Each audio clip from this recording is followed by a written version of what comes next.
Hey guys, it's Basic Giraffeology, or Basic Giraffe, and today I have a guide for my all-time favorite hero, Theo. I've been getting asked what my build is, what perks are the best to take, how do I do more damage, so this is my in-depth guide on the Knight of Loyalty, Theo. The first thing you should know is that Theo is a magic melee DPS of the warrior class. He does share the same base stats as other heroes in the class.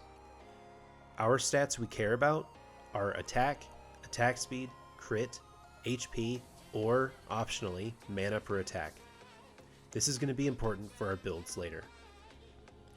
Theo's first ability, Final Crash, attacks 16 times, dealing a total of X magic damage to enemies in range. Upon each critical hit, critical damage is increased by 3% for 10 seconds, and there's a 30% chance to deal extra magic damage, inflicting stun for 0.3 seconds. Critical damage boost can be stacked up to 30 times maximum. This damage scales off of Theo's attack. Theo's second ability, God of Lightning, upon casting, activates God of Lightning and throws a spear of lightning at the enemy, dealing X magic damage. Hit enemies take 50% increased magic damage for 10 seconds.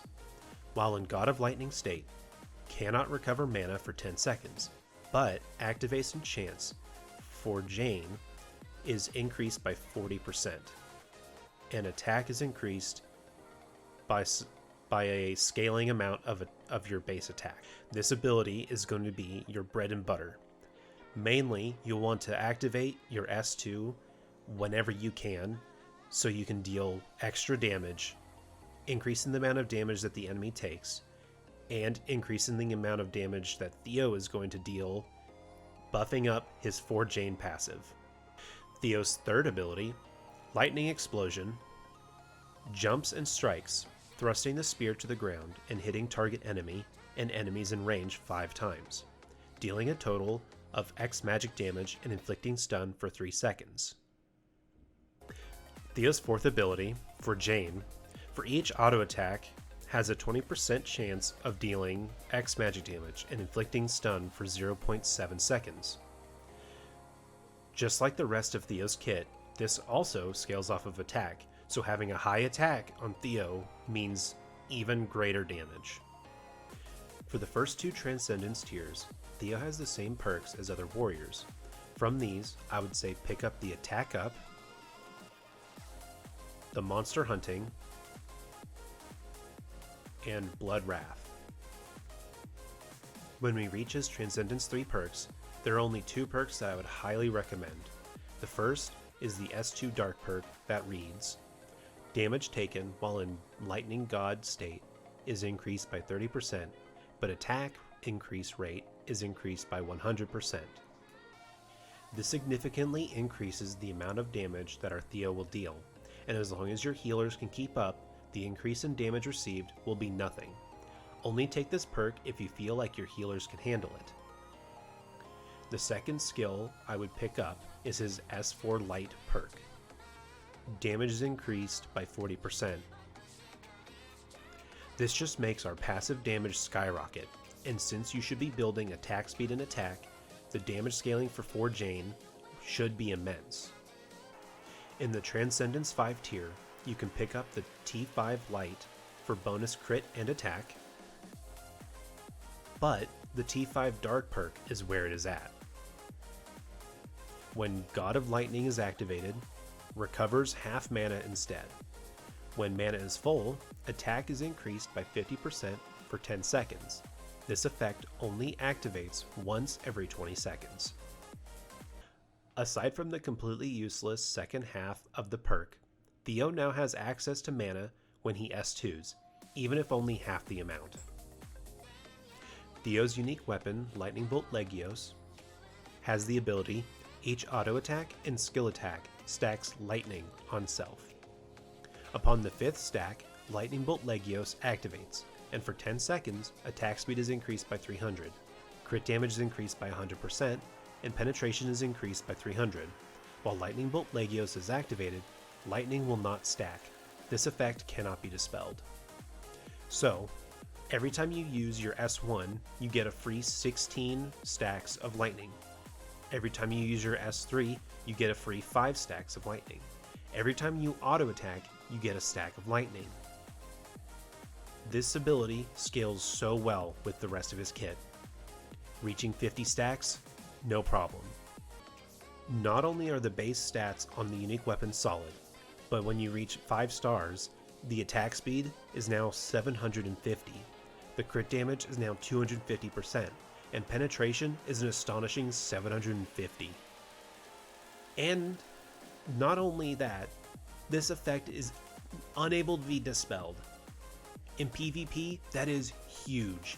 You get free 750 penetration, you get free crit damage 250%, you get free attack speed 750, and it can't be removed. The only way to stop it is to CC you out of it for the next 10 seconds. For those of you who have access to the Trials of the God King, then you know about soul weapons and how powerful they can get. In Theo's case, we get Unleashed Lightning Bolt Legios. Unleashed Lightning Bolt Legios summons the soul of Lightning Bolt Legios, attacking nearby enemies 4 times. Each attack deals X magic damage and stuns them for 0.5 seconds. Afterwards, increases attack by 30% for 10 seconds and activates Fury of Legios every second that deals X magic damage to a random enemy and nearby enemies within range. Hit enemies are stunned for 1 second. This does have a cooldown of 25 seconds, and we can use it up to 6 times. Although it does seem kinda hard to do when you have to charge it up by dealing damage 100 times, remember that our S1 attacks 16 times for free, our S3 attacks 5 times for free, and we're building attack speed. If we can hit 50 stacks on our unique weapon, our SW should be easy enough to reach. At Advancement 0, he gets so much, and it just gets better with each advancement, without a need to instantly rush an Advancement 2. At Advancement 1, target hit by Fury of Legios takes 30% increased magic damage for 5 seconds. And finally, at Advancement 2, upon activation, we get another activation of our unique weapons ability. So not only do we get more damage buffs whenever we SW, but now we get to activate our UW again, allowing us to stay in Lightning Bolt Legios mode even longer. When it comes to rearranging the stats of the SW, I would recommend a 3/4 bar of attack and the rest is HP. This allows for HP to scale and our attack to scale into monstrous amounts. The first unique treasure we will look at is Unique Treasure 1, Fur Decoration of Sable. Final Crash dispels all negative effects from self, and upon each hit has an 8% chance to remove all positive effects from the target. The primary purpose of this treasure is going to be used in the arena as a way to cleanse CC off of Theo and dispel positive buffs from the frontliners. Bow Shield, gone. Loman Shield, out of here. Dosarda, CC immunity? Nope, get out of here. This treasure is a great tool for dealing with arena, and outside of that, it has very few uses. At 5 stars, that low percent chance is now 20%. And remember, that's 16 hits, each having a 20% chance. If you can't hit that, something's wrong. Theo's second unique treasure, God of Lightning's Necklace. God of Lightning now has attack speed is increased by 250 for the duration of skill, and the activation chance for Jane is increased by an additional 8%. This is what I would highly recommend for you to use for all content. Every time you S2, you get that nice attack speed buff, which increases your 4 Jane procs, and you also get an additional higher chance of passively gaining 4 Jane. This UT is bonkers. And it gets even stronger when you hit it at 5 stars. Now you have an additional 20%. And also, at 5 stars, your 4 Jane ability will now proc at an 80% chance. Where UT2 was amazing, UT3 struggles to be of use. Essence of Red Lightning gives our Lightning Explosion skill cooldown reduction by 30%, and on attack, deals 40% of our attack as extra magic damage. For me, I find it very hard to figure out how to use this UT in anything when UT1, UT2, and even UT4 give Theo some form of buff. This one just seems like I want to do more damage without giving Theo any good reason to use it. Even at 5 stars, the 100% of attack as extra magic damage doesn't give it any redeeming quality. That's too much needed to get to 5-star, where I would rather dump all of my resources into a UT2, a UT1, or even a UT4. Theo's last UT, another funeral doll, gives 4 Jane the ability, increases activation chance by 20%, and own attack speed by 350 for 30 seconds at the beginning of every battle. If I ended up pulling this UT before UT2, I would keep it for at least the option lines down the road, and it can be useful in multi-stage content. But outside of story mode, this just becomes lackluster compared to UT2. At 5 stars, the activation chance shoots up to 50%. When it comes to artifacts, there are a lot of choices. For PvE content, I would say Blessing of Earth is great for world boss or single target enemies. Golden Cat statue is useful for bringing Theo more attack speed.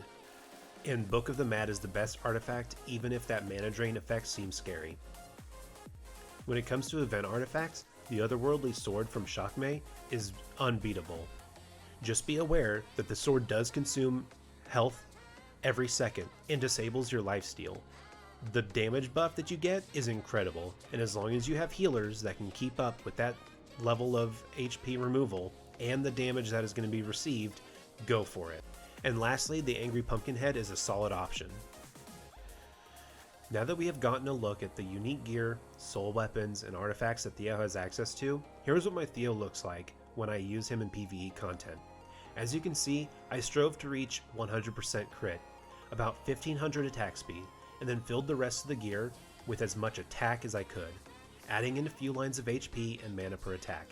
As for the penetration lines, I'd recommend replacing those with more attack, HP, or at least one more mana per attack line to help keep yourself from going overboard with penetration from your unique weapon and your soul weapon. When it comes to who to bring with Theo, I can only recommend a tank that can either buff Theo's damage or protect him, like Jane. A healer who can cleanse and heal Theo back up, like Shay or Lias. And lastly, a sub DPS, like Priscilla, who can buff Theo's damage exponentially, or deal damage herself. Or you get a hero that can CC, like Maria, who synergizes very well since she can pull enemies into range for Theo's S1 for easy maximum stacks. All in all, Theo is a jack of all trades, master of none type of hero. He can do big damage, can shred tanks, and has a massive kit of buffs, but there are just heroes and combinations that can outperform him. But you know what? I don't care. I love Theo, and I want to see more people build him and share their own builds in progress. Thank you for watching my video. I hope a lot of the information was helpful and it gets a lot of you to start building Theo. Just remember, I don't fully expect anybody to completely 25-star a hero or A220. Build it at your own pace, go for whatever heroes you want. If you want to watch more of my content, be sure to follow me in the link down below at twitch.tv/BasicGiraffeology. Peace, guys.